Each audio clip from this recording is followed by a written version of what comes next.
All right, everybody. This is going to be a little bit of a how-to video, or maybe what not to do video. We're not sure yet. But this 302 here, it's in a 79 Ford. We just did a clutch in it and some other things. Now we're going to do a tune-up, figure out why it's not running quite right. It's got kind of a weird miss and, you know, just doesn't really want to idle nice. And, well, we found this. The cap is just absolutely loose, so gonna throw a new cap and rotor and things in there. That's kind of standard. Got some new plug wires, some new plugs themselves. Gonna put a carb spacer on this because it has a hot start problem, and a few other things. So yeah, let's get started.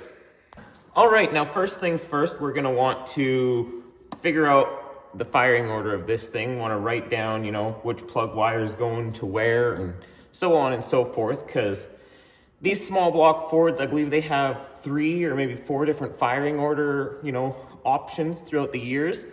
And being that this is a 79 Ford with some kind of motor from the 80s or 90s, we aren't 100% sure on what firing order to go with if we, you know, lose track of things. So we're just gonna write that down and figure it out while we still got the firing order and, you know, all the plugs and wires and everything in place.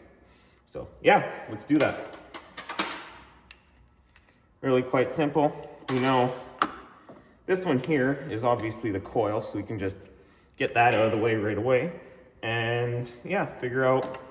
Fords are weird. They like to do 1, 2, 3, 4, 5, 6, 7, 8 instead of 1, 2, 3, 4, 5, 6, 7, 8 like a Chevy. So yeah, we're just gonna find number 1, which is right here. Follow it back to here, and that, we'll pull that off and write number 1 on it.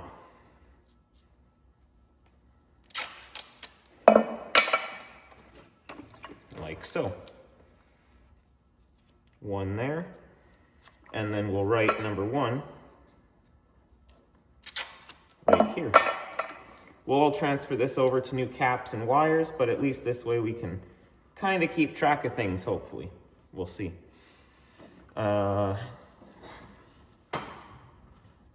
Number 2 is right here, which of course is right here. So that will be 2. And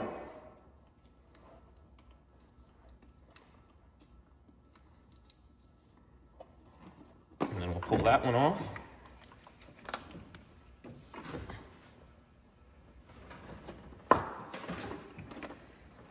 Set those there. 2.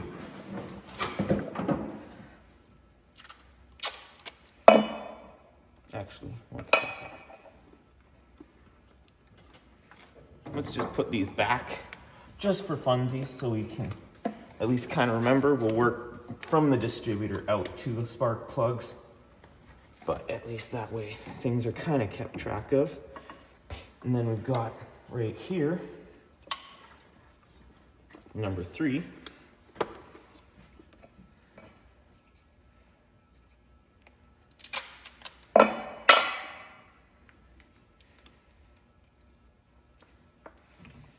And then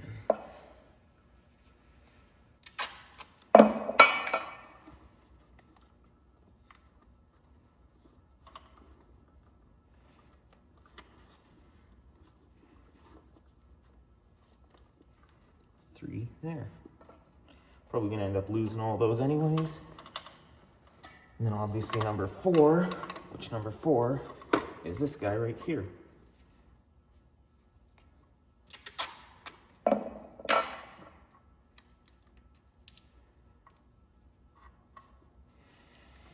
And then 4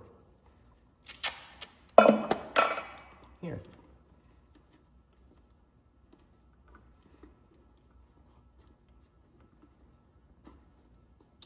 And now we do this side.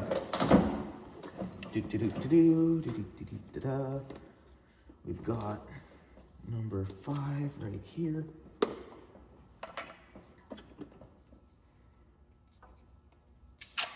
I'm sure there's better ways of doing this, but this is the way that makes sense in my head. And well, if you got a better way of making sense of it, do it a better way. But for now, this is how we're doing it.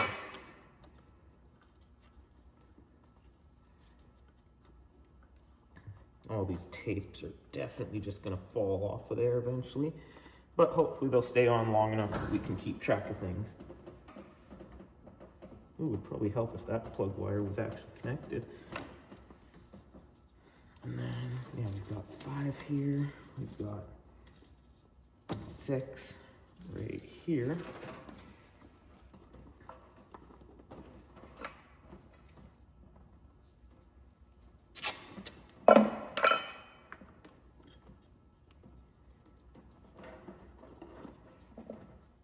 And then 6.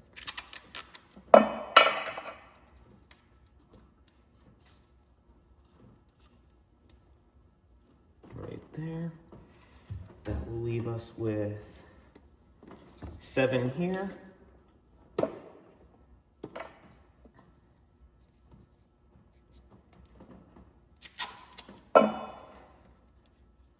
And 7 there.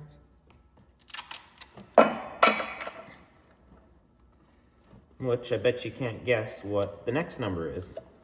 This, which hopefully is 8, because if it's not 8, then, well, somehow we messed that up.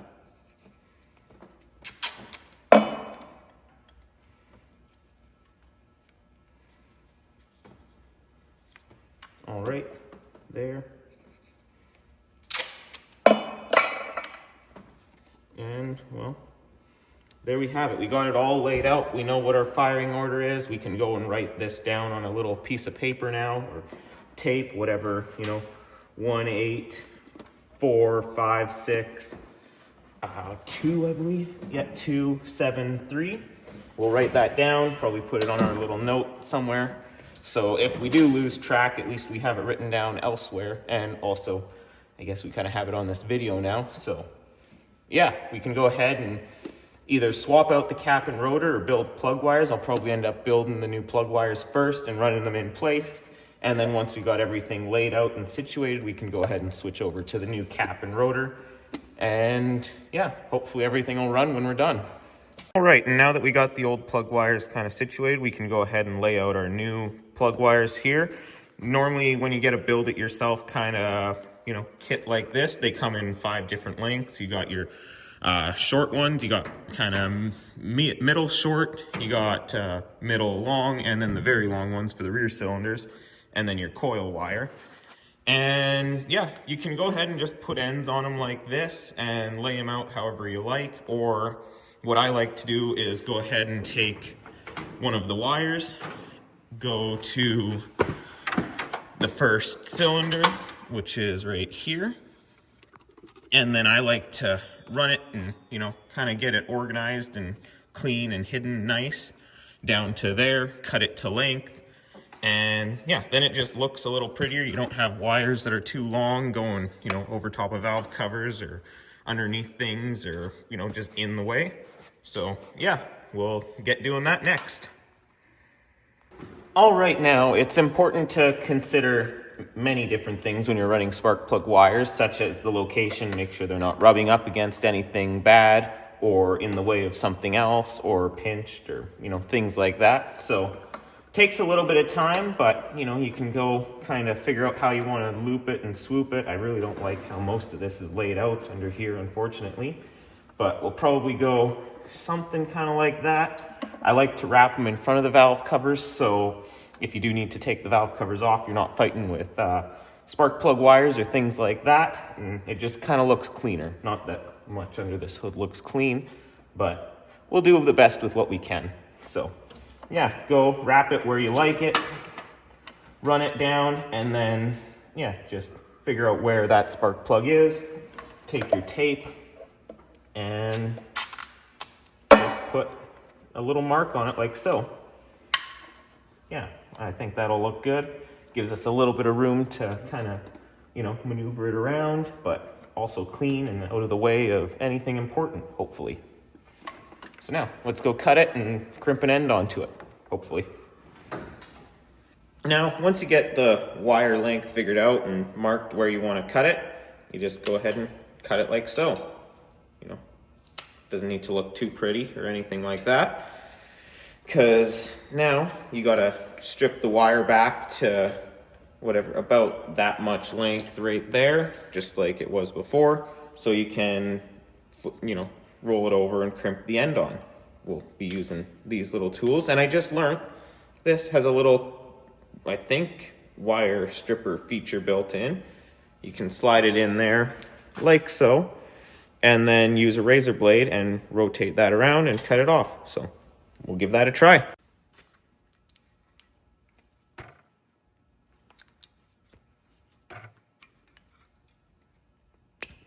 And just like that, it's stripped. That actually works really good. Kind of a cool little feature that I never really knew existed. I like these MSD wire kits. Then from there, we'll fold that over, put our end on. We gotta pinch it just slightly with a pair of pliers to kind of get the crimp starting. And then we can take and put it in our little jig here for crimping. Put this end in first, kind of like so, and then this end like that. And we'll pinch it using the vise.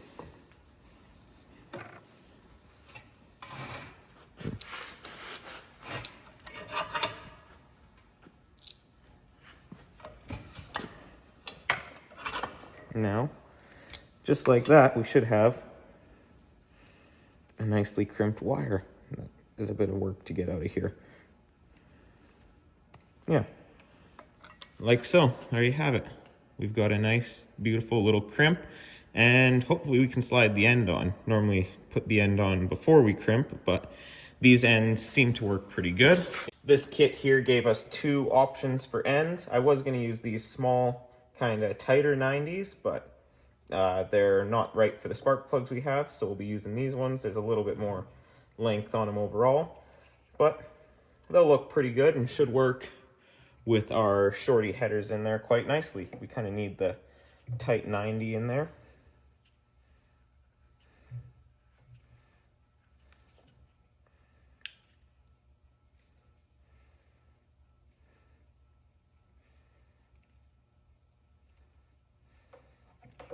Like so, kind of.